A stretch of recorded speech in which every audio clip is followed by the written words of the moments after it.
Hey, folks. Today's episode sponsored by one of our movement partners, Beautiful Day. They're a Providence-based social enterprise with a unique mission. They provide comprehensive paid job training to refugees who are involved in every step of making their award-winning gourmet granola. They run 4 paid training programs: job training for adults, internship programs for youth 15 to 18 with community partners, entrepreneurship training for Afghan women interested in starting food businesses of their own, management training for refugees interested in learning customer service and sales skills by managing one of our farmer markets. They do a bunch of farmers markets. And they have job training programs further their mission of connecting refugees to their communities through businesses, job training, and education. These refugees come from all around the world: Syria, Ukraine, Afghanistan, Democratic Republic of Congo, Myanmar, Burundi, Somalia, Eritrea, and Iraq. They speak different languages, but their granola chef, originally from Iraq, helps the refugees go beyond language barriers by fostering teamwork and building confidence. Their program is 350 hours, approximately 3.5 months. They also help them pursue further education, get job placement, or start their own business. And here, for your purposes, your eating purposes, their granola is delicious. It is handmade, made with premium organic oats, grains and seeds, nuts, dried fruit, and spices. They got a bunch of different flavors. There's no preservatives. Binding all this goodness together, local honey and the pride of the spirit of newcomers rebuilding their lives. They got 4 flavors: Keith's Original, Pistachio Cardamom, Mochaccino Hazelnut, and Ginger Zinger. They also have a specialty granola of the month. This month is Cherry Chocolate. They got 3 muesli flavors available. They got a breakfast muesli, a Ginger Zinger muesli, and the vegan Super Original muesli. Stuff is delicious. You can put it in your yogurt. You can do it with milk or warm water even, or warm milk, or just straight.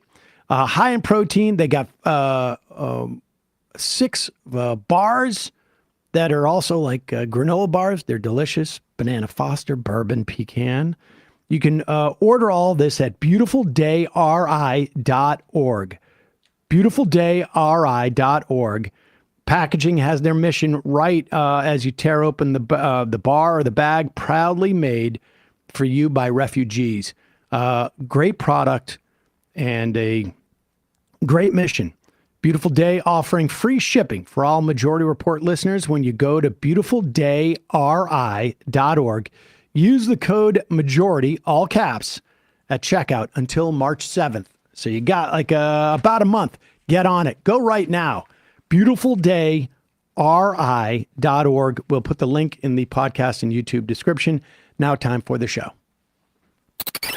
The Majority Report with Sam Seder. The destiny of America is always safer in the hands of the people than in the conference rooms of any elite. Sam Seder. They are unanimous in their hate for me, and I welcome their hatred. We must guard against the acquisition of unwarranted influence, whether sought or unsought, by the military-industrial complex. The Majority Report with Sam Seder.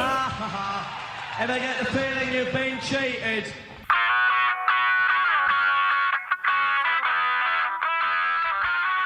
It is Tuesday, February 11th, 2025. My name is Sam Seder. This is the 5-time award-winning Majority Report. We are broadcasting live steps from the industrially ravaged Gowanus Canal in the heartland of America, downtown Brooklyn, USA. On the program today, Gil Duran, journalist based in California, proprietor of the website The Nerd Reich, co-writer of the Frame Lab newsletter on the AI coup and Trump's CEO-Dictator playbook. Also on the program today, White House found to fail complying the court order out of a federal court in Rhode Island to unfreeze the federal grants. Meanwhile, a federal judge in Boston extends the freeze on Trump's federal worker resignation scheme. Meanwhile, Trump fires the top government ethics czar halt enforcement of a law banning bribery of foreign officials. The DOJ drops the case against Eric Adams, New York City mayor, incidentally, in what amounts to open blackmail. Trump, meanwhile, to rescind the Consumer Financial Protection Bureau protections on overdraft fees and medical debt showing up on your credit reports. 5,000 Oregon nurses reject a proposed contract from 7 hospitals. IRS agents recruited to work as ICE agents. Nice. They just need more people to harass more immigrants. Meanwhile, Speaker Johnson shopping a budget blueprint, but they can't find cuts to pay for the tax cuts they want for wealthy people. And too dumb to believe, Pete Hegseth revives the name Fort Bragg, but does so by naming it after a different Bragg. What a troll. Unbelievable. All this and much, much more in today's Majority Report.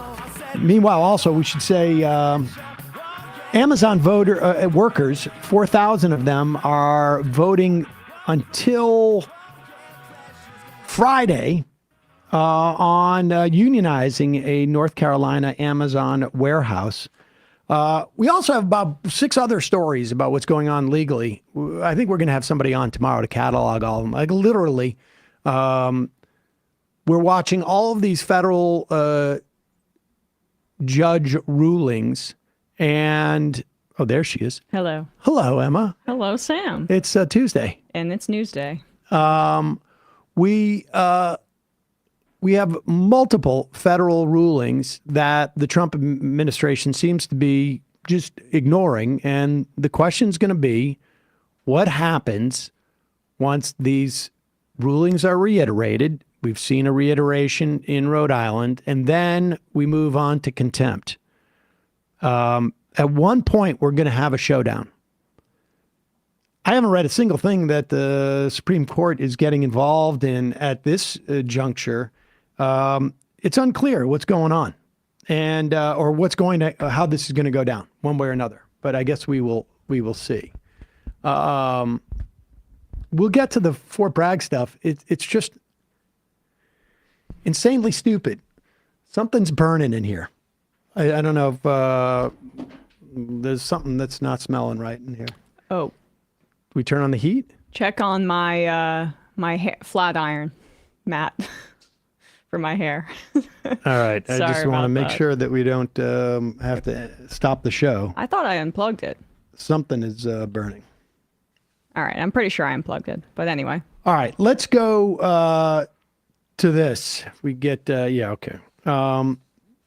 This story out of New York. We got a lot of stuff to talk about, obviously.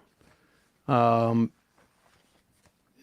I hope we did get that Hakeem Jeffries presser. I don't know if it's, did we cover that yesterday? We did. Okay. We did. Very angrily. Yeah, I was unhappy about that, but somebody just mentioned it. All right. So this news came down. There's always this old axiom, right? It's not the crime, it's the cover-up. And the Trump administration seemed to understand this in their first go-round. But they definitely understand it this time, because now what they do is they just commit the crime and they put a press release out about it. And nobody seems to have any idea as to like what to do about it. Because I honestly don't know.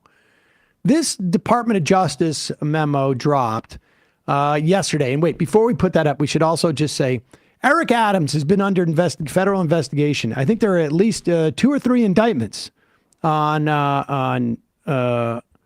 Adams, right? That deal with him taking improper payments from the government of Turkey through, Right, up to $100,000, and it was also in the form of flights all over the world on Turkish Airlines. He just has a strong affinity for the country of Turkey, and it's reciprocal. And I mean, I think that's probably the tip of the iceberg of his corruption.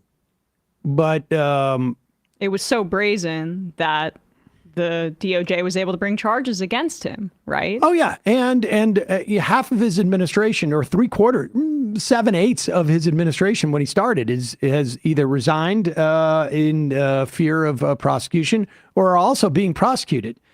And so this has been looming over Eric Adams as we are having a mayor's race in New York City in November of this year. In fact, we had Zoran Mamdani on, I don't know, a month ago.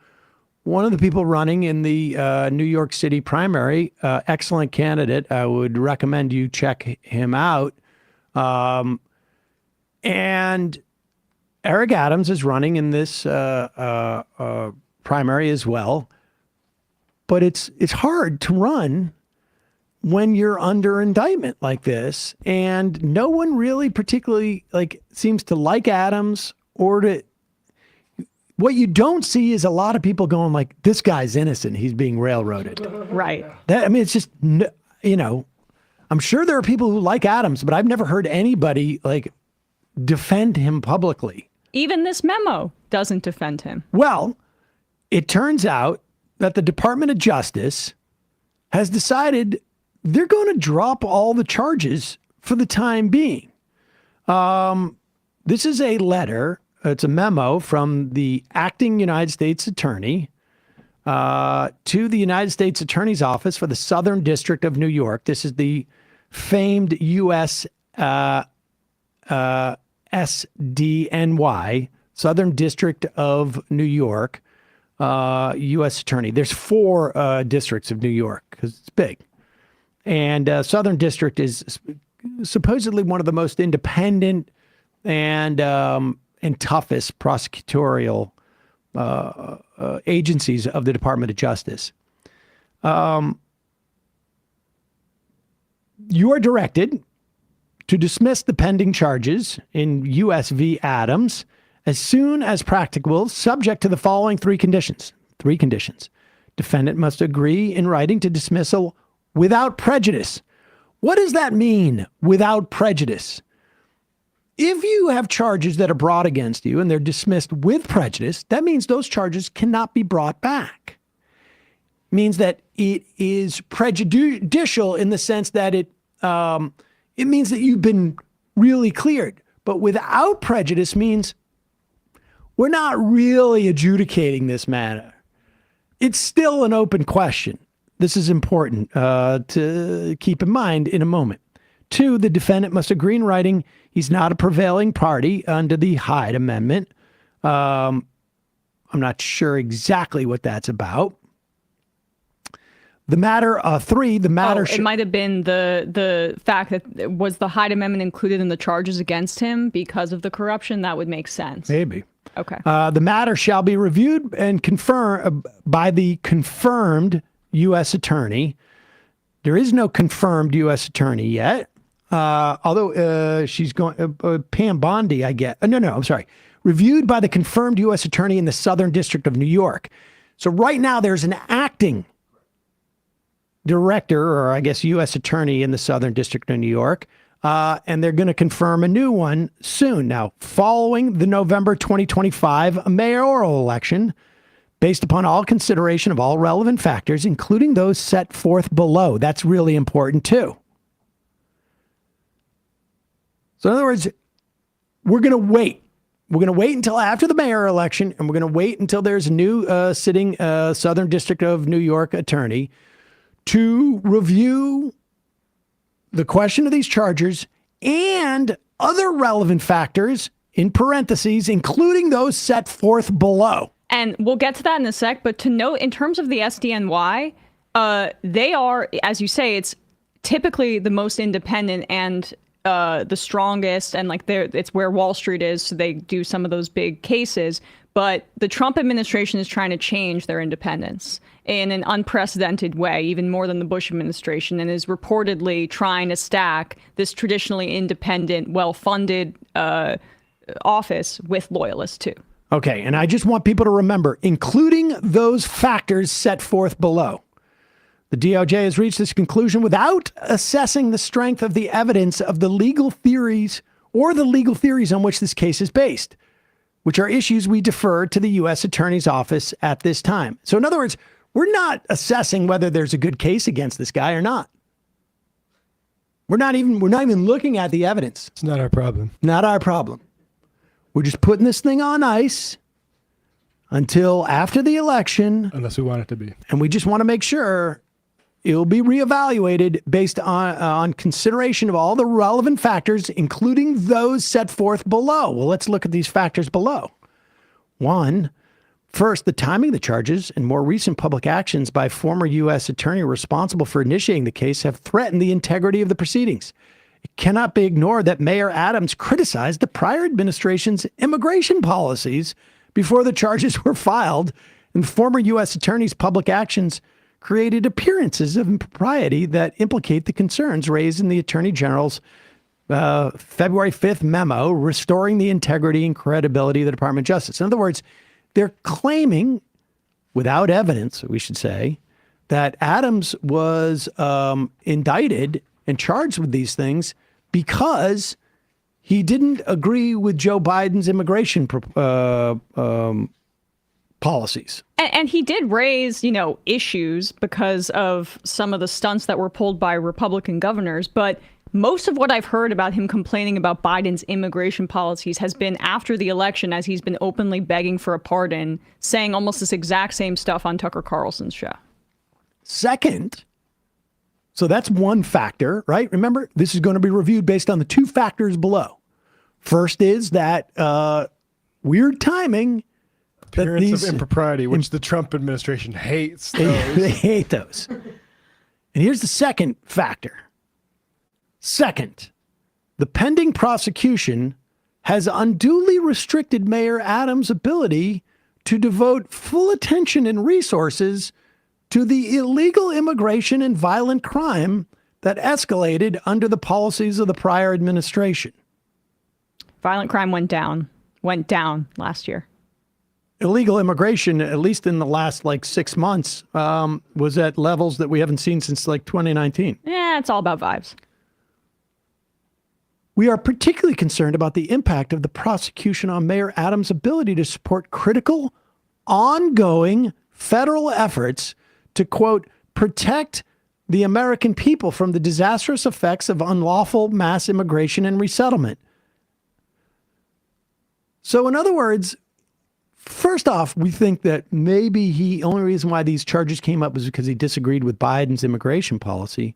And two, we're really worried that if we go ahead with this prosecution, Eric Adams won't be able to do what we want him to do with immigration. Now, I guess when we review this after the 25 election, we'll see where we're at.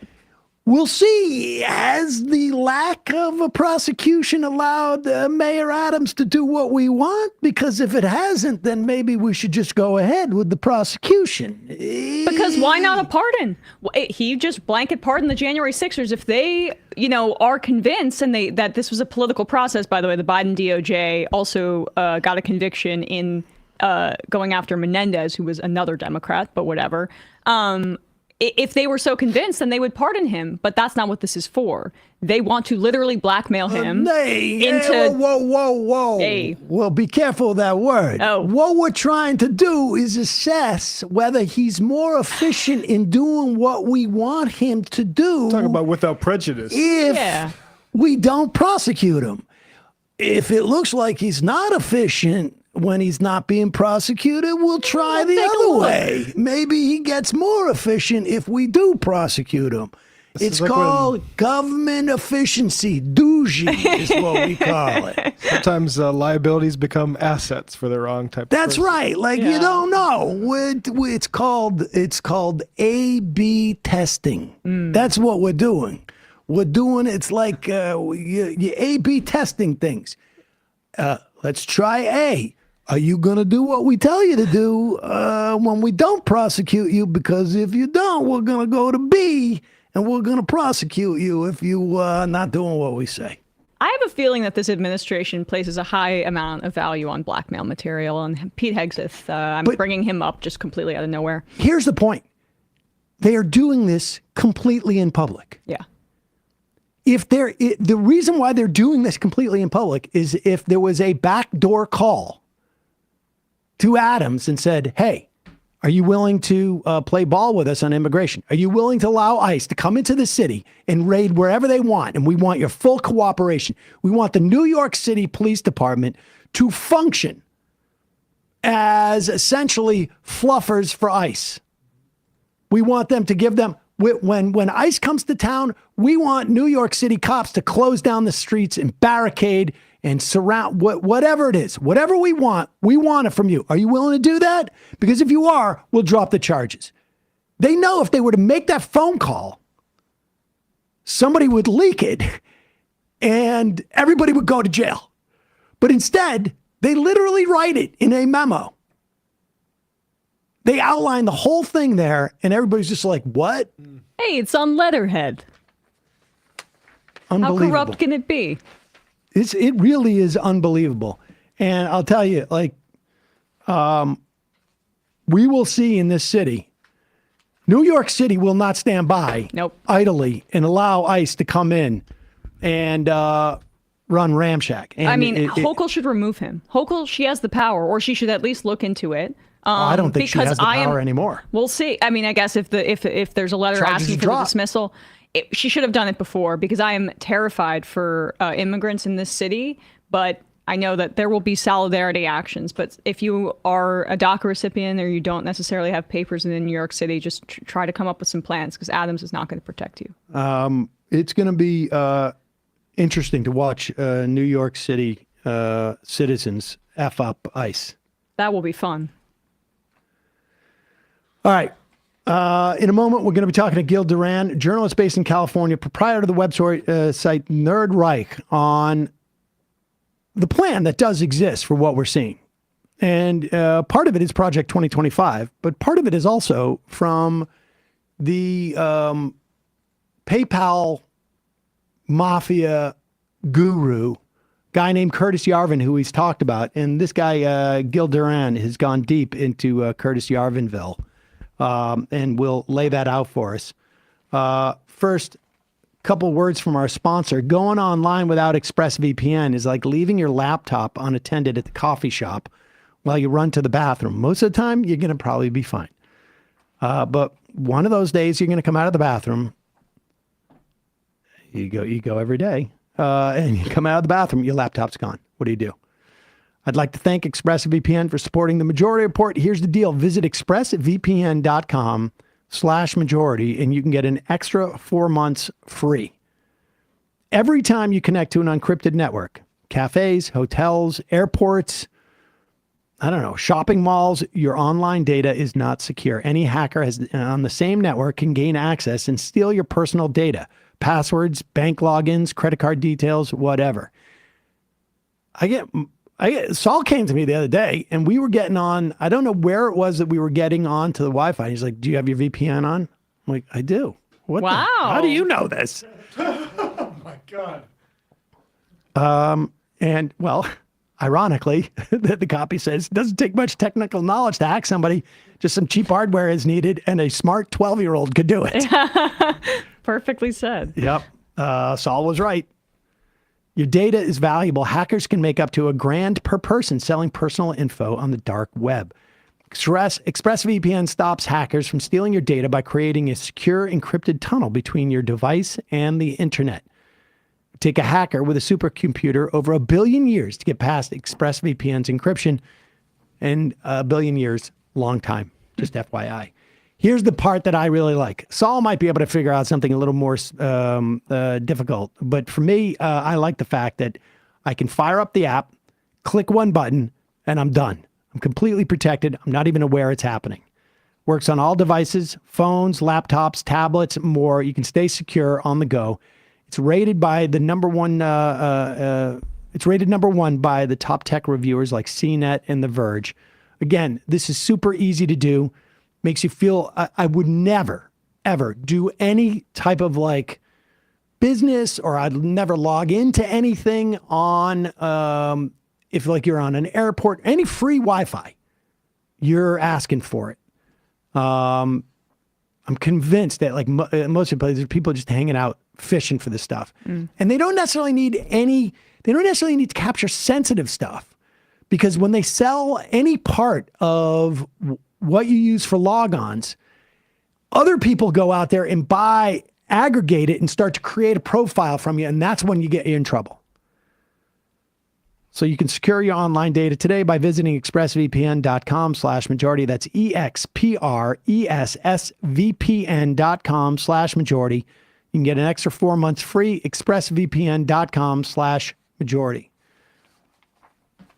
Lastly, today's episode also sponsored by Blueland. I love this stuff.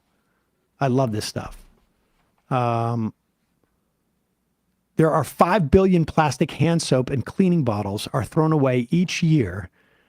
Most cleaning formulas are 90% water. So all of that plastic is completely ridiculous. It's heavy to ship. It leads to excessive carbon emissions. Plus, those products are often filled with nasty ingredients like chlorine and ammonia. It is a lose-lose situation for you, for the planet, for all other life forms on the planet. Blueland is on a mission to eliminate single-use plastic by reinventing cleaning essentials to be better for you and the planet with the same powerful clean you're used to. The idea is simple. They offer refillable cleaning products, the beautiful cohesive design that looks great on your counter, but it's really super easy, and it's all color-coded, so you really, honestly, it never gets confusing. Everything comes in, the refills all come in like paper packaging. For your cleaning, you get like 3 cleaning bottles, a blue, a red, a yellow. The yellow is like the everything cleaner. The blue is like for windows, and the red is like bathroom, antibacterial stuff. You drop these tablets in, you fill them full of water, that's it. The tablets are cheap. Refills start at $2.25. You can set up a subscription or buy in bulk and give you extra savings. They have stuff like great dishwasher tablets. No more huge lugging of those, dishwasher jugs. Same with toilet blow cleaner and laundry tablets. All Blueland products are made with clean ingredients you can feel good about. Blueland is trusted in over 1 million homes, including mine. Honestly, just in terms of like safe spacing, saving, and not having to shop as much, and not having to throw out all these plastic jugs, it's fantastic. Blueland has a special offer for listeners right now. Get 15% off your first order by going to blueland.com/majority. You don't want to miss this. Blueland.com/majority for 15% off. That's blueland.com/majority, 15% off. Do yourself a favor, or order a big supply with that 15% off. You will not regret it. All right, quick break. When we come back, Gil Duran, journalist based in California, proprietor of the website The Nerd Reich, co-writer of the Frame Lab newsletter on the AI coup and Trump's CEO-Dictator playbook. We'll be right back after this.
We are back. Sam Seder, Emma Vigeland on the Majority Report. Pleasure to welcome to the program Gil Duran, journalist based in California, proprietor of the website The Nerd Reich, co-writer of the Frame Lab newsletter. And Gil, welcome to the program. You've been following and really started to dive in very deeply into the ideology and practical blueprint that has been sort of been germinating almost now for a decade, maybe more. And we're starting to, we have seen this being now put into practice. Give us a broad overview of the work that you've been doing. Well, last year I started looking into something called the network state, which is an ideology of tech supremacy that holds that tech CEOs should use their wealth and power in the 21st century to basically take control of the world. They believe that nation states and democracies are an outdated software for the planet, and that they should take over existing governments and hollow them out, or else start their own sovereign countries by taking territories around the world that they can buy with their vast wealth. As part of this ideology, they see a future in which nation states will collapse and democracies will be abandoned in favor of corporate dictatorships. And this is not something that I've dreamed up or found in a secret document. They write about this stuff in books. They talk about it on long podcasts. They make YouTube videos about it, you name it. They've been very, very loud about it, and no one was really taking them seriously. But I saw them getting very involved in trying to take over San Francisco city government. And after a certain while of watching them as editorial page editor of the San Francisco Examiner at the time, I started to realize there's something deeper going on here. And what I did was take the time to look into that. And the work I did for the New Republic was based in that research. All right. To that point, let's just, because when you do articulate this, people are like, well, I mean, this sounds a little fantastical. We got a couple of clips that, we have been playing on this show over the past year, and just they're rather short, but I think it's important to show this because these are some of the wealthiest people in the country, if not the world.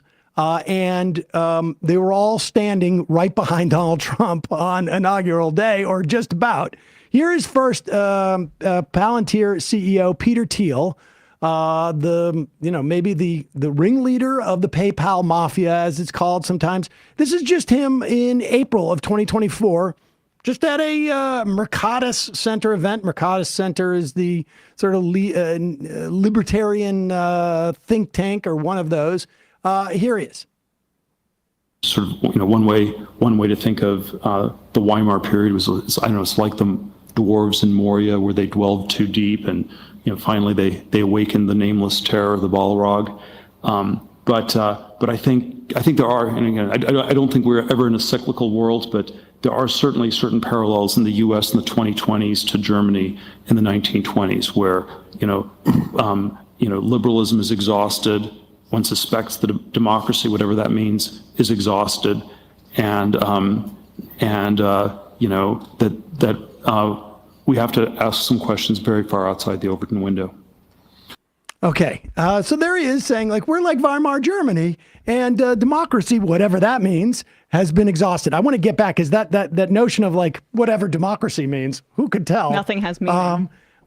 Is interesting. Now, for people who don't know any history, after Weimar, we saw the rise of Nazism.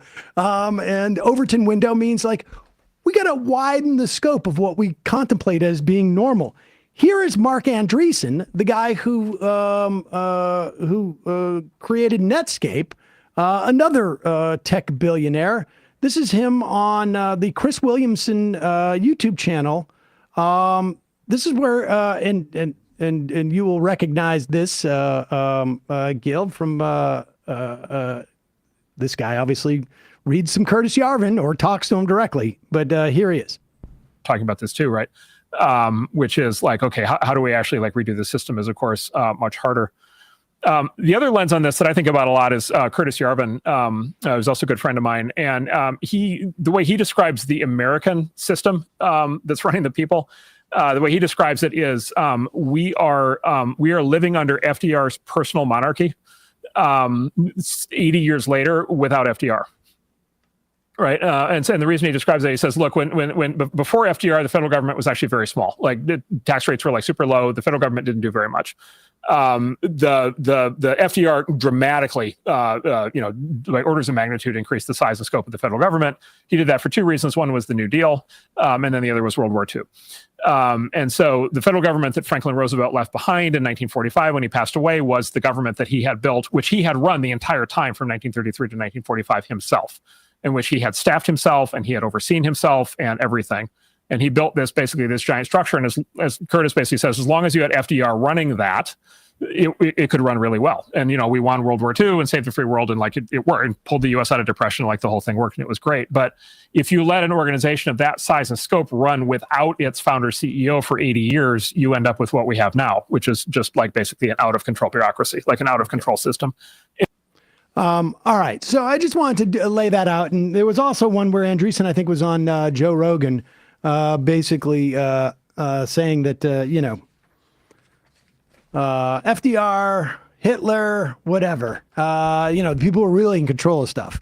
All right. So with that said, he cites Curtis Yarvin. Who is Curtis Yarvin? Curtis Yarvin is a software programmer from San Francisco who in the early 2000s started writing a weird blog under the name Mencius Molebug. And in that blog, he outlined a lot of these ideas for getting rid of democracy in favor of a corporate monarch or dictator and running territories instead of by government, by corporation. For example, his idea for San Francisco was something called FriskCorp, which would be a corporate-run San Francisco where you need a special card to swipe it and swipe out. At every moment in FriskCorp, you're under constant and total surveillance. They know every single thing you're doing, even if you're in your house. And this is what guarantees the safety of the populace. Of course, he's only reinvented the totalitarian government of Orwell's 1984. But one thing you find with these guys is they think all the villains of science fiction and speculative fiction are the heroes, and they seek to emulate them. So I often hear from people that this is Snow Crash, this is Parable of the Sower, etc. They're all right. And that's the basic idea here. You get a lot of gobbledygook from guys who think they're really smart, but are actually saying really dumb and dangerous things, and now are sadly very close. They're in control of the federal government in Washington. And that's what's kind of shocking about it. When I started this work last year, I felt like a lot of people, even people I know in a long time, viewed it as sort of a conspiracy theory. And, if Kamala had won, I would look like a guy who had way overreacted to a few weirdos in tech. Even billionaires were criticizing me, saying, nobody takes these guys seriously. This is just a journalist trying to be in the New York Times someday. And I wish that had all been true, because what's happening now is even scarier and worse than I thought. And so Yarvin's idea is that Americans have to get over their dictator phobia, he said. And the way that we do that is by installing a CEO to be like the shadow president and to destroy American government from within through something he calls RAGE, R-A-G-E, retire all government employees. And that's very much what you see happening right now through DOGE, Doge, destruction of government by Elon, in Washington as we speak. He lifted it. I mean, honestly, I think it is, you were just ahead of the curve here. Here is New York Times' David Marchese interviewing Curtis Yarvin. And this is the longest interview I've seen with him. And it's about an hour long. And there's sort of two segments. And I was struck by how exactly what you're saying. It's a lot of gobbledygook. And this guy's not that bright. It's fascinating. He's asked, why do you think FDR was a dictator or a CEO or a king, whatever? They sort of, they play around with these terms as more or less the same type of thing. And he doesn't seem to really have an answer except for a strange anecdote. But let's just listen to this for a minute or two. This is Curtis Yarvin being interviewed at the New York Times. This came out about 3 weeks ago, I guess. Know Marc Andreessen, and so I sent this piece to Marc Andreessen, and it's an excerpt from the diary of Harold Ickes, who's FDR's Secretary of the Interior. And it's a little diary entry describing a cabinet meeting in 1933. And what happens in this cabinet meeting is that Francis Perkins, who's the Secretary of Labor, comes in to this meeting and is like, here, I have a list of the projects that we're going to do, FDR personally takes this list, looks at the projects in New York, and it's like, this is crap, aren't you doing? Like, humiliates Francis Perkins in the Oval Office or wherever they're having their cabinet meeting. And then at the end of the thing, it's like everybody agrees that the bill will be fixed and then passed through Congress. This is just a picture of FDR acting like a CEO. And so, the question of, was FDR a dictator? What does it mean to be a dictator? What does this pejorative word mean? I don't know. What I know is that Americans of all stripes, Democrats, Republicans, and everyone, except for a few right-wing Republicans, basically revere FDR. And FDR ran the New Deal like a startup. So, okay. Okay. I don't know. I honestly like a startup. I'm waiting. Like, what made FDR a dictator in your mind? And he was rude to Frances Perkins the first time she came in, and everybody liked FDR. He ran it like a startup. Well, she was a DEI hire. What's going on here? Like, I mean, I don't want to spend too much time, sort of diagnosing Curtis Yarvin. Although I did note that it seems like every reactionary wears a leather coat on some level. Like, it's their way of saying, I want to take us back to the 14th century, but I'm wearing a leather coat, so this has got to be all new and rebellious. But what? There doesn't seem to be a there. Yeah, well, these are people who are used to talking in rooms where nobody challenges them. So your stupidity gets accepted and you get more competent in it. The other way to look at it is this is a disinformation for dumb people who don't know anything about what he's talking about. And so his cherry-picked anecdotes are used to convince all of these young wannabes in Silicon Valley that, oh, wow, it was a dictatorship, etc. There's one quote Yarvin has from a few years back where he says you can go into a bar and say, I think the British should have won the American Revolution. And people will say, yeah, that's cool. Well, try that shit in Boston or somewhere where actually people know about some of these things and see what happens in a bar. So this is a guy who's sort of making up this universe from cherry-picked anecdotes and trying to prove this point. I mean, if I worked in government, I come from government. I spent a lot of my career there. I worked for Governor Jerry Brown. I worked for Senator Dianne Feinstein when she was chair of the Intelligence Committee. I come from mainstream Democratic politics. I'm not on the far left. And everything in politics is a negotiation. Everything is a test of egos and wills. That's designed that way from the Greeks and the Romans. There's a long history of how this works. There are checks and balances. If Roosevelt had been a dictator, then why did we go and elect a bunch of Republicans who hated his whole project in intervening decades? I mean, it makes no sense, but it's not supposed to. We're not the audience for it. The audience is people who don't know history, who don't know what to think, and might fall prey and victim to this revisionist vision that is only designed to convince them that we're already in a dictatorship. It's just a matter of which dictator you want. That's what Andreessen was basically saying. We've been living under a dictatorship without the dictator here, and that's why things are going awry on some level 90 years later. I mean, it's insane stuff, and I want to get to the plan. We got a lot of questions about that as well. But just one more thing that strikes me. Because you have delved into his writing, and from what I've read and heard from him speak, the fascinating thing is he is trying. When he responded later in that interview to like democracy, he defined it where you heard Peter Thiel say whatever that means. He defined it as a desire for the common good, which is not what democracy is. Democracy is not about. I mean, I think everybody wants that, but democracy is about the participation in the decision making as opposed to a desire for what the ends is. And I want you to talk about how slippery they are about what democracy is.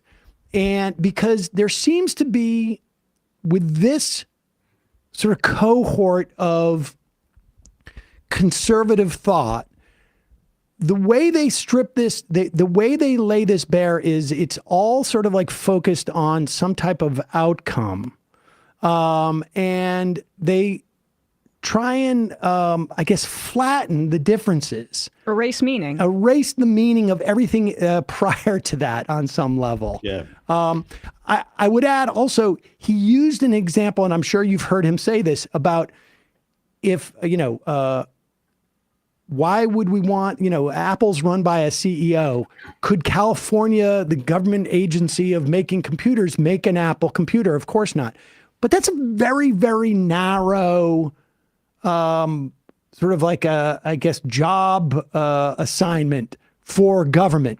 It's not just we're going to make good computers. There's a whole host of addressing a bunch of different concerns, which is fundamentally about democracy. Will you just talk about that element of it? Yeah, these guys only view reality through their own lens of tech and wealth and power. Having been in government, you have to view it through the eyes of vast constituencies of people, many of whom have different needs or may be at cross purposes. Politics is a tough art to master. A lot of good people fail at it. And so when they talk about things like democracy, et cetera, a lot of their problems could be cured by a poli-sci 101 class. The common good through history has come to be defined as something that the public must participate in defining. What they're trying to say is that, well, there were times where there were monarchs or there were dictators, and the common good was defined as whatever they decided it was. And, they claim things worked better or whatever under those systems, which I think history will prove that they don't. So all of this is pointed toward complete ignorance of actual history, of political theory, of how we got to the system that we have, toward a return to something that doesn't work, always gets overthrown, usually through violent revolution or war, and that would only benefit the richest guys in the room, which is them. So I think, if anybody who's familiar with the basics of political science can see the very juvenile and sophomoric mistakes they're making. But again, these are guys who don't get challenged in the rooms that they're in. And even when they get interviewed by, say, the New York Times, it's a pretty softball interview. This is a guy who's called for a dictatorship and laid out a plan that appears to be being followed. And he gets this glow up, black and white, smoldering photograph in the New York Times. I mean, this is a really bizarre time to be living in. You couldn't get these guys to cover this stuff before 3 days before the inauguration, they dropped the Yarvin interview. And believe me, I was talking to people and urging them to do this. And again, I was out there in weirdo land, and now we're all in weirdo land. So yes, but they covered Project 2025, right? I mean, and that I guess is like well, before we get to Project 2025, will you just lay out the plan for us? Because then I think it overlays over Project 2025. Yeah. Oh, you're talking about the plan in the blueprint that Yarvin had? Well, in 2022, Yarvin updated his plan to a second Trump administration, and it's called the Butterfly Revolution. He did this on his Substack, and he said that the basic plan would be, and he said, this is all imaginary scenario, a harmless thought exercise, but the idea would be to install a CEO-style dictator while keeping Trump as the figurehead, to then purge career government employees, basically carry out rage, retire all government employees, to weaken these institutions, get rid of any people who are loyal to democracy, replace them with loyal ninjas who would answer to the CEO-Dictator, not to the democratic process or to Congress or anybody like that, then start centralizing executive power under the executive branch, rebutting the courts, refusing to go along with the laws, just challenging every aspect of the system to break it. And then, and also bypassing congressional oversight, and then use this new centralized power to start seizing the other centers of power in society, media power, academia, establish complete control over the information sphere, because in order to have this experiment last, you have to make sure it controls information, because it needs to control future elections. It does no good if in 2 years we get the Congress back, or in 4 years we get the White House back. So that was the scary vision he laid out in 2022. And as far as I can tell, that sounds impossible. Yeah, everything that Musk is doing, again, it could all be a vast coincidence. I'm a skeptical person myself. I'm a journalist. I come from mainstream politics. But it seems to me that they're doing everything on their list so far. And I've come to a point where I'm not going to underestimate these guys anymore. I am going to underestimate all of the people whose job it is to be telling people what's going on. I think if most of the American people knew what was happening right now, they would be very much against it. But no one is saying it. That it's systemic. I mean, that's the thing, is that I think there's this sense out there that like stuff is happening willy-nilly, but this is part of a plan. But no, I mean, that was my question, and it's really just, it's fascinating to see how this pairs with the lack of meaning that they're trying to engender, and the fact that these tech bros have control over our communications platforms. They're able to make that a reality. I mean, everybody's a blue check, and what information is true and what is not. I mean, I think I saw Yarvin saying that this is the prime opportunity for our plan to come into place or go into place, because right now we're in a very irony-pilled or in high irony time, essentially saying that there's such little education that our ideas sound okay. I mean, it's the same with the anti-vax stuff. That's where we're at right now. Definitely. Everything is considered negotiable, and there's no opposition that's organizing to really counter what these guys are doing. Instead, the Democratic Party's stance seems to be that, well, we're just going to let them do it as much bad stuff as possible, and everybody will be against it. You know, we're starting to see some people stand up and resist it. We've got people like AOC and others. Jamie Raskin said the other day that they're trying to install a tech monarchy. People are creeping toward it. But I think what people need to understand is that this is not random chaos. This is a strategy, and it's a strategy they've been talking about and writing about and bragging about for years. And once you understand that, then it takes on a different meaning. You can make more sense of what's happening. And basically, we've got an unelected, foreign-born billionaire up in our government, destroying it and defying our laws. This is exactly the kind of nightmare our Constitution was designed to prevent. And we need to be very aware of that, because we can stop it, but not if we stay asleep for too long. These guys are trying to do as much damage as they can, as quickly as possible, because that's their key to keeping power. And I don't mean keeping power for 4 years. I mean keeping power in general. And to see the Democratic Party largely silent, to see the major media outlets not really getting it, is pretty scary. That to me is the scariest thing of all. People should, this is an advanced conversation. Catch up, get your pants on, get your boots on, and get out the door. It's time to go. And I don't really see that happening from the party that, again, I worked for very mainstream politicians for most of my career. And so how does that work with Project 2025 then? They really meet together nicely, because it's both involves the dismantling of the administrative state, does it not? Yeah, there does seem to be, you know, back in September, there was a big conference in San Francisco called Reboot, which, by the way, is the name of the speech that Yarvin gave in 2012, where he called for the destruction of the federal government. And Reboot was a conference between the Silicon Valley tech types and the Heritage Foundation. And there was all these speeches, people from Allen, Anduril, Palantir, you name it, all coming together to talk. And I wrote a piece about it then. I'm like, well, this seems to be a convergence of the right-wing, far-right Republican sphere, the religious aspect of it, the religious zealots who want to impose a theocracy, the far-right tech guys, the Peter Thiel universe, Elon Musk's of the world, and MAGA, right? They're all kind of coming together. They have a lot of commonalities. There are some key differences, but a lot of commonalities. And I think the thing that I was trying to write about last year that I think a lot of the media missed was these guys have gotten together on a project here, and they're going to focus on their commonalities, destroy the government, shrink it down, privatize it, you know, end rights for people of color, for women, etc. And they're going to focus on that for the next few years. So I think this convergence is something that was largely missed, but that was, again, happening in plain sight. The Heritage Foundation and the tech bros had a thing called Reboot in San Francisco in September, right? They were open about it. It wasn't a secret. There's a real quality. This convergence reminds me of Paul Wolfowitz testifying in front of, I think, the Senate Foreign Relations Committee 20 some odd years ago, saying, you know, weapons of mass destruction is what we could all agree on. And it brought in various disparate sort of constituencies to support the invasion and occupation of Iraq.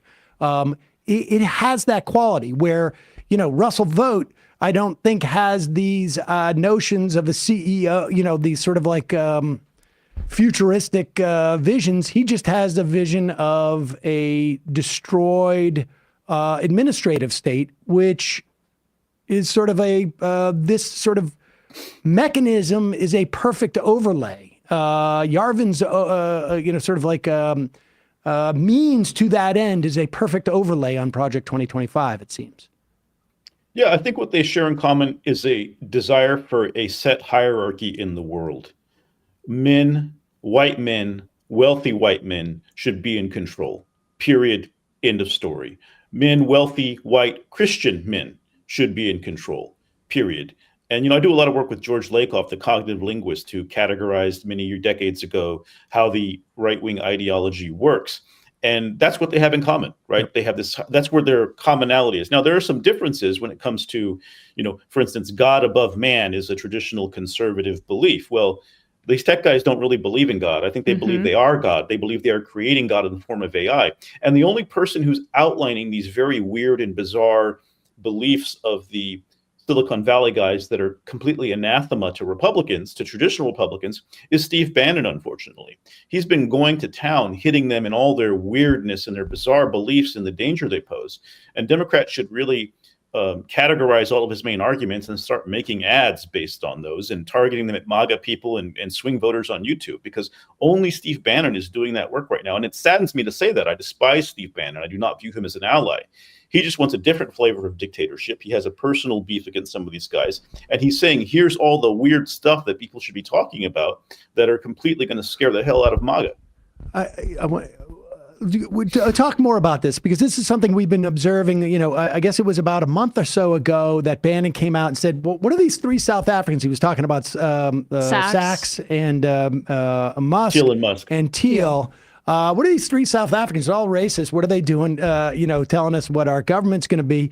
And then he also seems to be backpedaling a little bit because he realizes, like, oh shoot, I lost that battle. And in the New York Times, he was like throwing subtle shade at Musk, saying he's the Edison of our time. And if you're not familiar with like Tesla fanboys, that's a dig at Musk. But anyway, where is the ideological split there between a Bannon and the, a Yarvin in that respect? And how does that play out? I mean, if we were going to start producing those ads or that content to show, as a wedge issue, I also despise Bannon. But where exactly is where is that wedge? Well, I think first of all, I think what Bannon's trying to do is force a negotiation with these tech bros. He sees that Elon's coming. He's like, hey, I bought the Republican Party. I'm now the star of the show. I think Bannon understands that that's dangerous, that could turn people off. We already see Elon Musk's popularity plummeting in the polls with Republicans. It already is dead with Democrats for the most part. So Elon has a necessity of taking everything too far and not pacing himself at all. And so I think it's a negotiation. What Bannon has said is that, yeah, you deserve a place at the table. You spent all this money, and we could use that money to take over Europe and turn Europe fully right and have this global, right-wing project. But he wants him to not be at the head of the table, is what he has said. And so I think there's that tension. Part of it is that I think Bannon views himself as a populist, as someone who is representing his people, a mass of voters who have been with him on this journey to getting Trump to office. And I think he sees, he's jealous to some degree, perhaps, of the role that Elon has bought for himself. But also I think he understands that Elon and these guys don't care what people think. They are not populists. They are anti-populists. They want to be dictators. They want to establish a system where the people do not have a voice. And that is a very dangerous project to push. So I think in a way that Bannon is trying to give some strategic advice here. Don't go full dictator in full view. You get a lot farther making things subtle in politics. You kind of want to boil the frog here.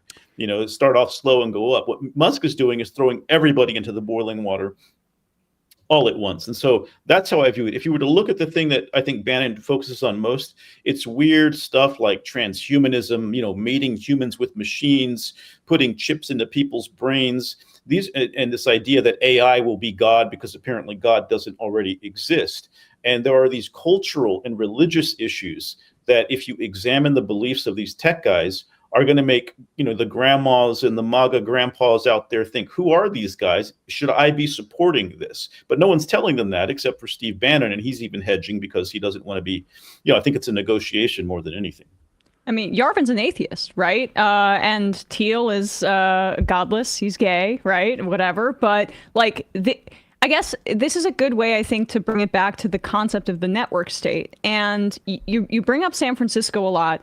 I'm wondering if you view the origination of this idea and the fact that they're clearly sprinting to try to implement it, because there's been a lot of talk over the past few years about how crime is out of control, particularly in cities, when we know that crime has been declining since the spike in the pandemic. And you see the elevation on these platforms that are owned by these guys of highly racialized crime content as well. And when you hear about these efforts like Praxis and these other private city enterprises that these guys are investing in, it seems clear that they want to create private fiefdoms around the world, but now they're almost using this as an experiment with the entire United States. Like, do you see a connection between the elevation of this like crime hysteria and panic on the right and an effort to privatize our public spaces? Oh, definitely. They're trying to polarize public opinion across a range of issues, usually using the scapegoat tactic. Everything that's possibly wrong, even if it's actually not wrong or it's better than it used to be, is the fault of democratic governance, with a small d and a big D. And we have no choice except to throw out these progressives or Democrats who were ruining everything and replace them with people who were approved of by tech. We saw that with the LA fires, where it became a story framed around issues of DEI or democratic incompetence or water supplies that have nothing to do with the water in LA. They just kind of flexed their muscle there and showed how they'll get on TV and say that anything is about anything, and that'll get covered. That'll get repeated, whereas you didn't have Democrats on TV saying this is climate change and this is going to get worse and here's going to be, our policy for dealing with it. Only the Republicans seem to be framing these things. And I started covering this in San Francisco because I thought last year this was a local story. This network state cult is going to try to take over the city government of San Francisco, a very liberal, progressive city on the West Coast, and go from there. That was what Gary Tan of Y Combinator, who's a part of the network state idea, said. If we can do it here, we can do it anywhere. What happened was that the collapse of the Biden campaign, plus the ascension of J.D. Vance to the ticket, opened up this opportunity to, instead of experimenting in San Francisco, and I thought, hey, I'll write a series that warns everybody these guys are going to do to the country what they're doing to San Francisco. Instead, they accelerated, to use one of their favorite words, to the national level now. And now we're all in it. So I did not foresee this happening this quickly. I thought maybe 4 to 10 years, we're going to see these tech guys taking over federal government. And so that's very much what we're going to see, a constant polarization and scapegoating. Who is the out group that everybody can be united against? And, so-called wokeism, DEI, anything progressive, which they depict as something all Democrats believe in, has become the scapegoat target for them. So that's fascinating. They were about to do the 10x investment, and then they were like, "Wait a second, we've got 100x that just showed up for us."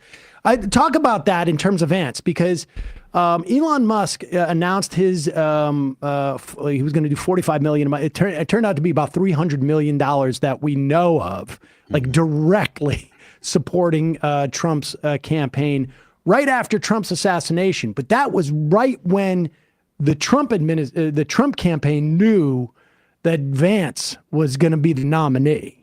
And was that basically like, was Vance essentially the signal to these tech bros, whether it's, Musk or the PayPal mafia, the Sachs, all of these guys that like, okay, Trump's bought into the plan now?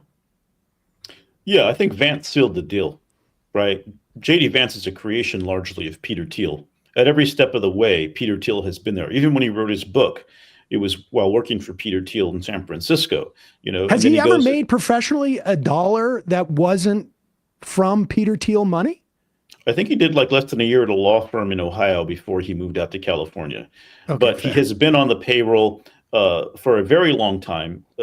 Thiel got him elected to the Senate, and Thiel got him on the ticket. Because remember, J.D. Vance had compared Donald Trump to America's Hitler, called him all kinds of names, and he had to repair that damage, and he did. So when you can get a guy who called you Hitler on your ticket, something big has happened there. And that's when we saw this whole convergence. All the tech guys realized, again, here's a 100x opportunity to absolutely maximize and accelerate and take over the country instead of San Francisco. In fact, Gary Tan, who was here trying to mastermind this takeover, recently said, I'm going to spend less time on local politics. I'm going to Washington to focus on things there. And this is a guy who claims to be a Democrat, by the way. You know, all Democrats are rushing to Washington to be a part of the exciting new era there, of course. But yeah, I think that's my view on what happened, is that they realized there was an opportunity to scale it much more quickly. And that explains the rush nature of it. But again, this isn't all happening.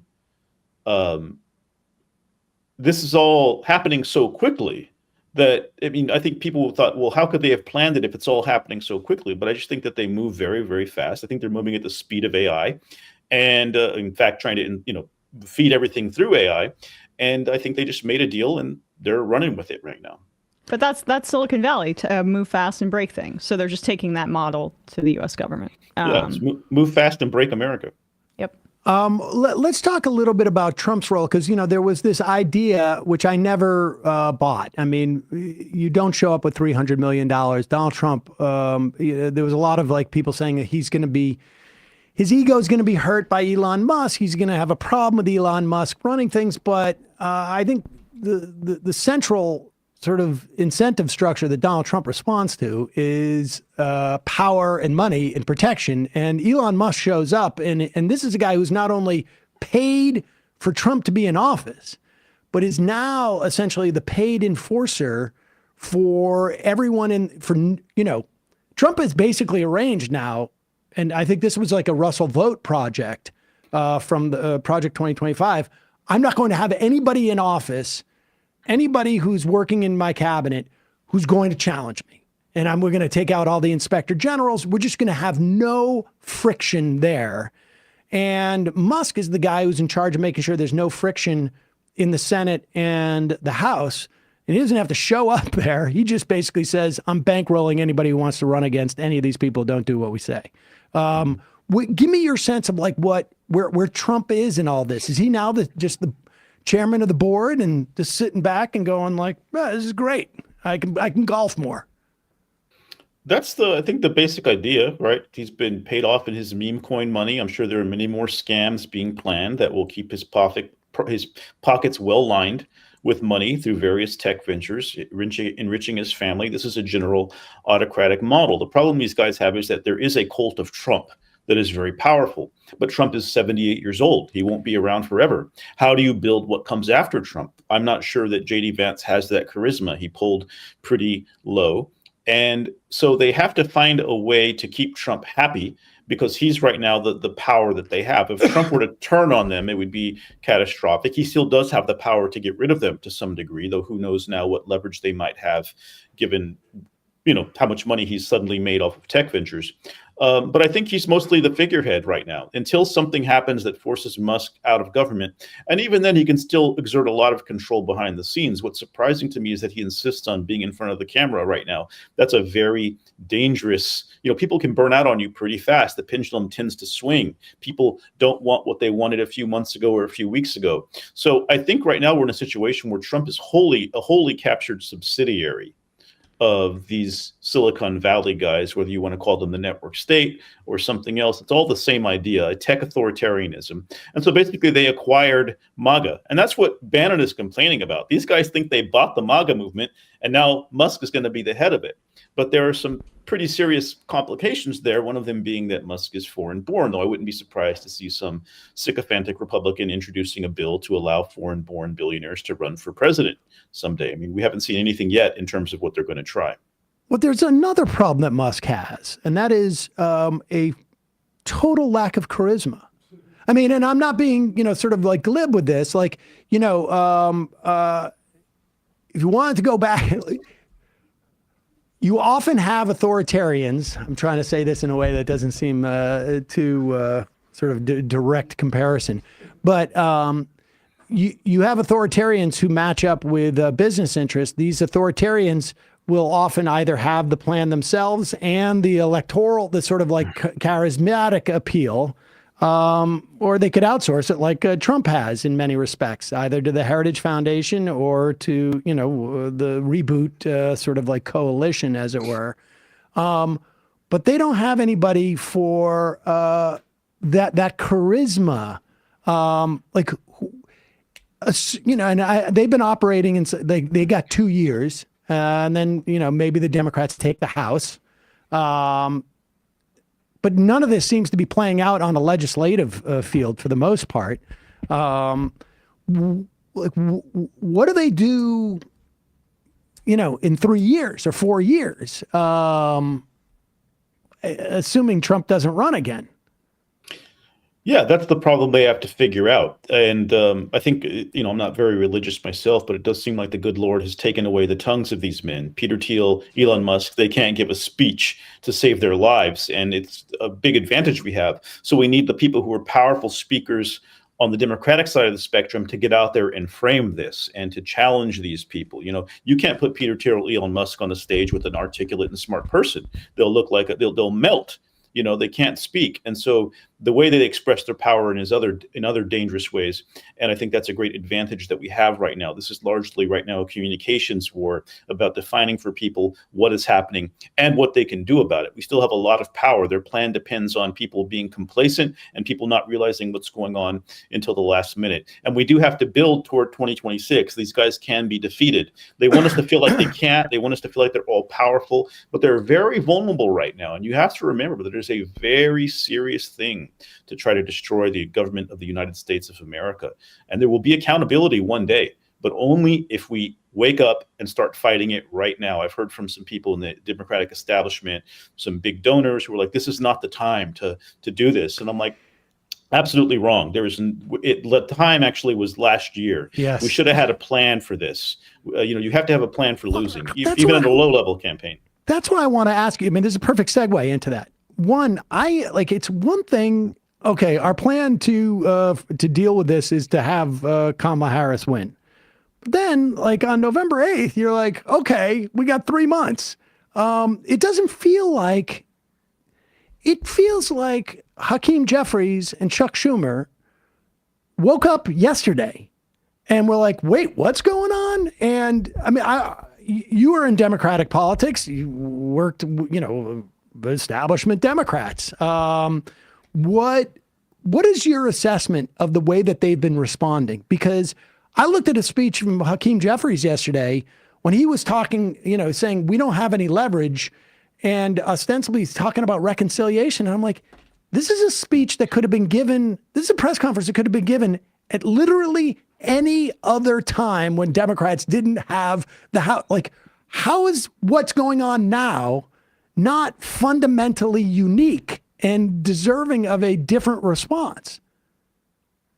Democrats don't understand the role of morality in politics. What we have right now is moral leverage. Our government is under attack. Our Constitution is under attack. These institutions, sacred institutions that every American, whether you're on the right or the left, has been taught are important, are foundational to who we are as a people, are being destroyed. And you have to talk about it in that way. And instead, I think what's happening is you've got all these Democrats chasing that billionaire tech money. Hey, we'll make a deal. Hey, we'll give you what you want. We'll just not do it in that way. And I think what we're seeing is that Silicon Valley and capitalism in general are very open to authoritarianism if it's in their best interests. Where are all the corporate leaders standing up to say this is wrong, to say we're not going to go along with this? Everyone is just complying. And so we're learning a lot right now about the role of billionaires in our society, about the cowardice of our establishment leaders and corporations. And I think that in my optimistic hope is that we'll come out of this era understanding the dangers that were created when we allowed these situations to get out of control and to challenge the very moral foundations of our entire country, our entire reason for being. And I think that unless we seize that moral high ground and start talking directly about the morality of it, we're going to lose. And I think there's time to change that reality. But again, this idea of begging crypto and other people to do the right thing, they're not going to do the right thing. They think this is the right thing. Yeah. And we have to tell people that's what they believe, because if they start getting unpopular, if there is unrest, if the polls show a massive dramatic shift, these guys are going to get scared. Remember, these billionaires, these tech companies, these corporations, they're cowards. They're going to shift to where the population shifts. We have to shift the population, and rapidly. Is that where you see their vulnerability? Is that there is a populist, an economic populist resent that can be flamed? Yeah, Americans deciding they don't want to live under this corporate dictatorship, that they're not ready for the Constitution and democracy to end because of one election, right? I think people aren't telling anybody that. Instead, they see their leaders meeting with Silicon Valley guys saying everything's going to be okay. We're going to find a way to reconcile and kind of go along with most of it. And what you have here is the Overton window being shifted all the way to the extremist authoritarian right. And the Democratic Party is going to be what the centrist Republicans were a few years ago. What's the political theory here? And I think a lot of these guys are maybe scared. These leaders, I saw someone saying they're getting death threats, etc. But if you're not willing to die for your country, don't put your hand up and take that oath. That's supposed to mean something. Yeah. I mean, and Sam Altman went on TV, I guess it was a few hours ago, and was making fun of Elon Musk because you know what? He's mad that he's not getting in on the looting of the federal government. That's what he wants. And he's not in the in crowd because they hate each other. But and I wonder if that's who Hakeem Jeffries was meeting with and speaking to, by the way. But like you've talked a little bit about crypto and its role in this kind of anarcho-capitalist tech vision. Crypto was supposed to be outside of fiat currency. That was its initial selling point. But a lot of these guys got in super early and hold a ton of cryptocurrency. There's discussions about putting our payment system on the blockchain. Like, what does crypto mean in this context? And what are some of the potential outcomes that could be very terrifying if they actually get their way and incorporate crypto and this kind of speculation into our government? Definitely. Crypto is about money, and money is about power. And remember, their goal is to control the centers of power and information: government, police forces, media, academia, religion, and money. And their stated goal is to replace existing institutions and things with parallel versions, new versions that serve the interests of these tech guys. And so I think a key part of this whole plan is to replace the dollar's power in the world with the power of crypto, in particular Bitcoin. Balaji Srinivasan, a former Andreessen employee and Thiel associate, a guy who Musk regularly interacts with on Twitter, has been very explicit about this. It's about going to a Bitcoin standard, which would make all of these guys fabulously wealthy and put them in control of a great deal of monetary policy. And so I think, Doge says it best. You're coupling the destruction of government with a crypto coin that has gained a lot because of Musk's antics. That's kind of, in a way, a perfect expression of what's going on here. And I think we're going to see nonstop crypto scams and crypto moves. AI and crypto are the two main technologies by which these guys see the future being controlled. And so we're going to see this massive rush to control AI, to control crypto. And if you can combine those in the American government somehow, then you also have one of the most powerful governments in the world at the helm of that experiment. And, I don't have every particular detail there. There's some good writing coming out from other writers. I posted an essay today on the Nerd Reich by a writer going into what all of the AI stuff means. And it's an AI coup is what Eric Salvaggio calls it. So there are other people who are really tuning into some of these details, and I think it's great. And but that's what it's about. It's about controlling the technologies that will allow them to have more wealth and more power. And crypto is at the heart of this. Crypto spent a lot of money in these elections to take out Democrats or to put in place crypto-friendly Democrats. Any politician taking money for crypto or speaking well of crypto is one of the bad guys, just to be clear, I think, at this day and age. Yes. Agreed. All right. Lastly, and thank you for indulging us for so long, but this is really fascinating. I think very important stuff. When you're looking out 30, 60, 90 days, maybe even 180 days, like what's next? What's the next phase? It feels like, I have no doubt that Musk's people still have access to all this stuff. It's just a question of whether their access is going to be illicit after agreed upon as being illicit. Like at this point, it's illicit. We don't know what's going to happen at one point when they keep ignoring what judges are telling them to do and not do. We're going to get to that inflection point.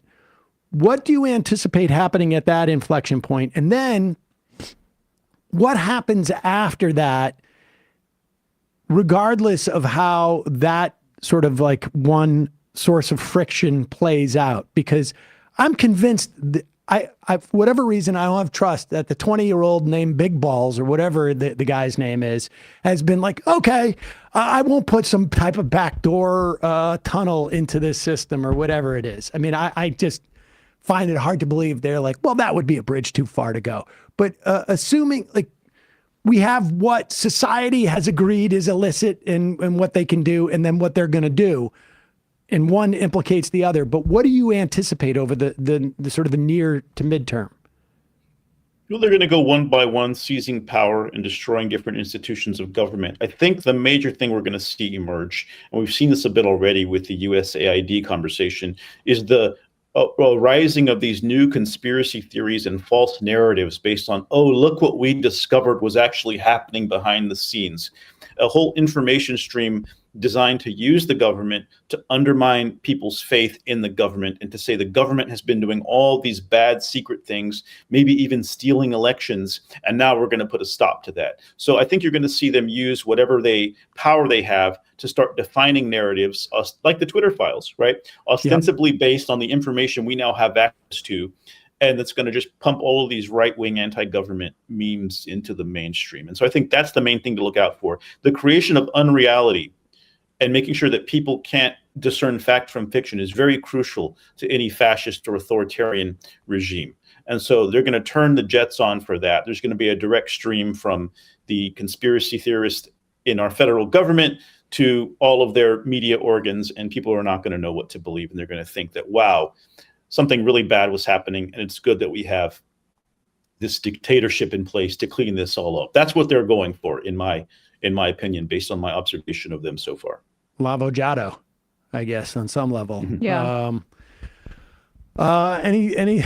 No. I mean, it's pretty bleak, but Gil, your work is awesome. People really should check you out on Ghost. We will put a link to. Not the third. The Nerd Reich. Nerd Reich. There we go. We'll put a link to Nerd Reich at majority.fm and in the podcast and YouTube description. Gil, would love to check in with you in a couple of months to see. I mean, if it's going to be allowed 6 months from now, would love to check back in with you. Really appreciate your time today. Thank you. All right, folks.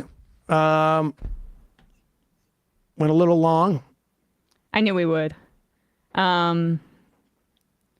Yeah, the destruction of all meaning is I feel like with what does democracy mean? What does dictator mean? FDR was a dictator. Just, muck to throw out there. You should have seen how he behaved with Francis Perkins. He was definitely a dictator. Right. That's a fascinating response by a guy who self-proclaimed intellectual. Incidentally, Curtis Yarvin. He's more like a guru. He is more like a guru for the tech guys, where they don't have any spirituality. They believe AI is God. And so what do they look for spiritual guidance? The guy that says that everything they're doing is good because they're creating God, and then they can be little monarchs themselves. And he's wearing a leather coat.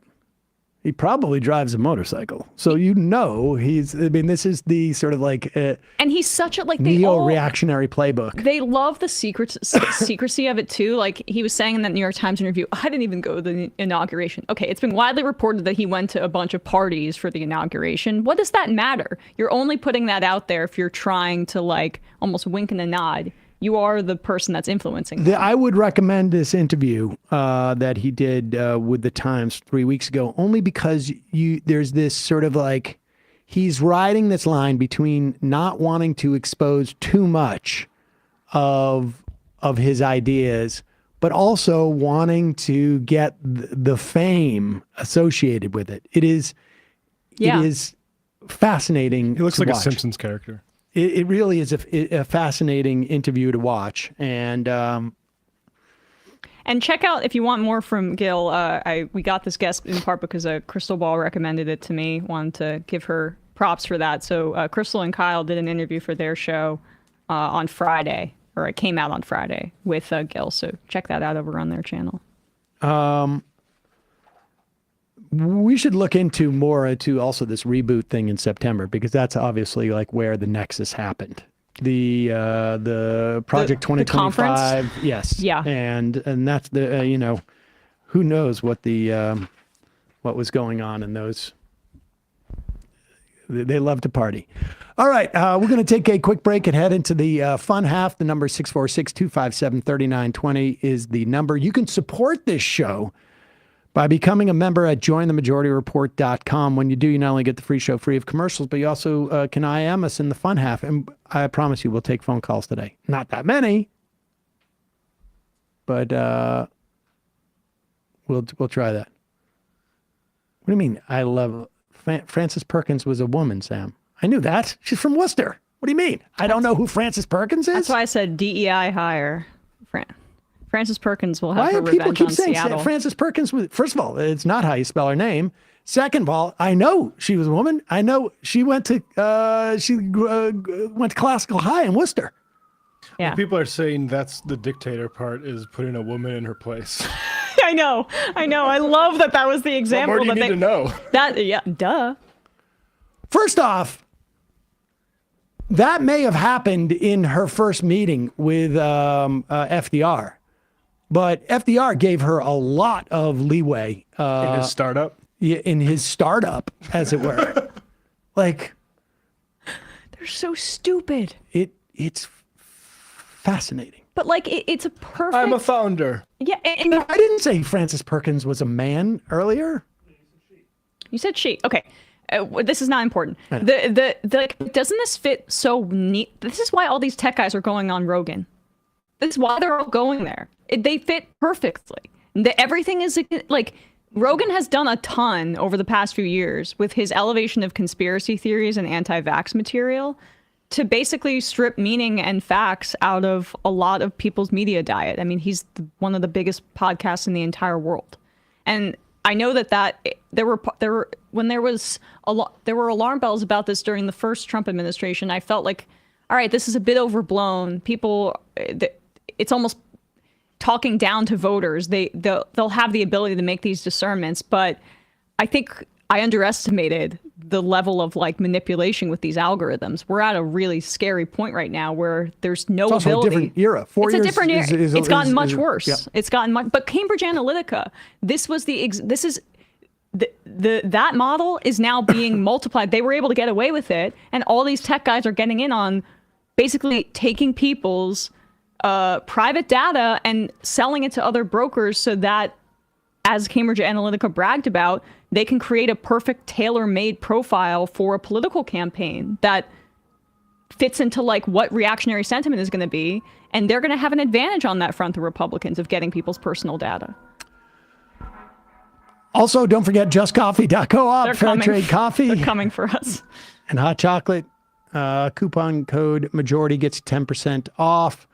And no, Texas left. I did not know Frances Perkins. She lived 100 years before me, practically. Well, actually less. You could have overlapped. Emma. ESPN yesterday, we obviously recapped the Super Bowl. I got mad at all this Mahomes slander. He is now trash. I don't watch much football, but Jalen Hurts looked like definitely the better quarterback to me. Matt. Just the eye test. I don't know. Maybe there's other metrics or something. The eye test. Anyway, the got me mad also, again. People say he's hotter. Well, that's true.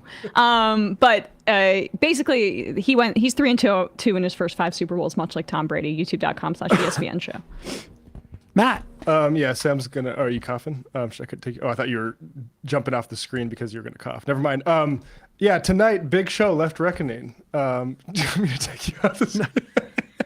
What happened? I'm gonna put Emma up because Sam's distracting me. Oh. What for? I thought I was raising my tissue to I'm getting over a cold. Go ahead. Edward and Ben of the Philly Whole Foods Workers. David and I talked with them this morning. Really interesting to talk about them. They organized a victory 130 to 100 in their workplace. And now the Bezos and co are saying that doesn't count because the NLRB is being unconstitutional. And how could we know how to certify that stuff? We talk about why that's BS.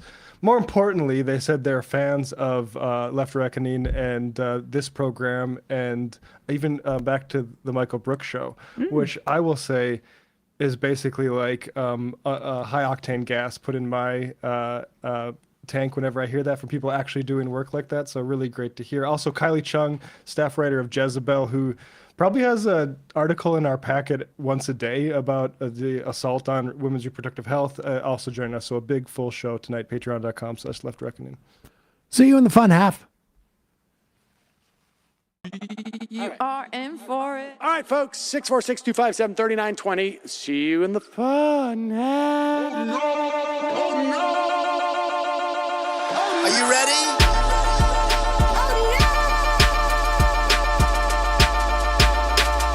Who sent us this? Anarchy. Alpha males are back. Boy is back. And the alpha males are back. Just as delicious as you could imagine. The alpha males are back. Boy is back. And the alpha males are back. Just wanna degrade the white man. Alpha males are back. I take all of it in my throat. Alpha males are back. Snowflake says what? The alpha males are back. You are a madman. And the alpha males are back. Oh no, Sam Seder! What a fucking nightmare! Can we bring back DJ Danner? Yeah, or a couple of them. Just put them in rotation. DJ Danner. Well, the problem with those is they're like 45 seconds long, so I don't know if they're enough of a break. That's fucking nonsense. You see white people doing drugs, they look worse than normal white people, and all white people look disgusting. And the alpha males. Psych. Fuck them. Oh. Snowflake says what?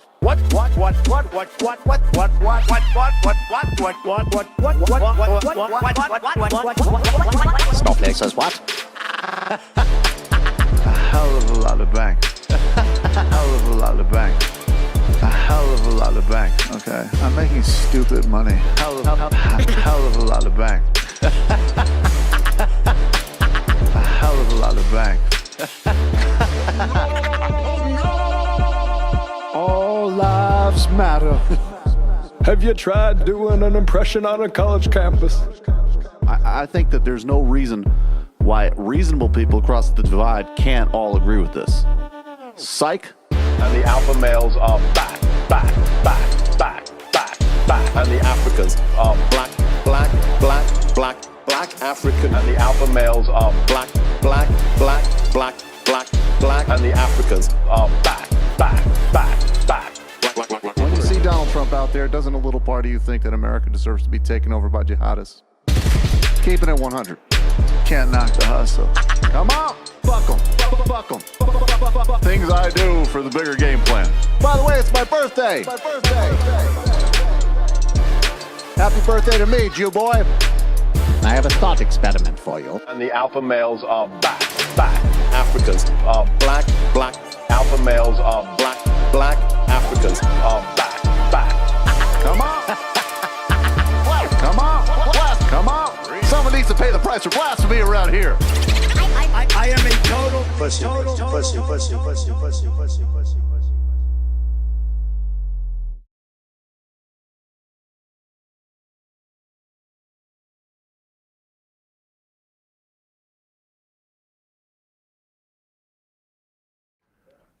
Sorry, folks, we're having phone problems again. Damn it. Yeah.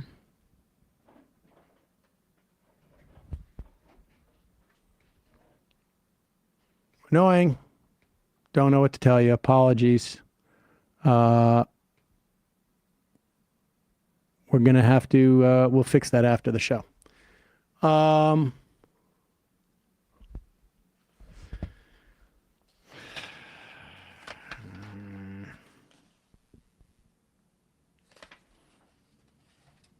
All right, let's just, since we were talking about the Democratic response to things.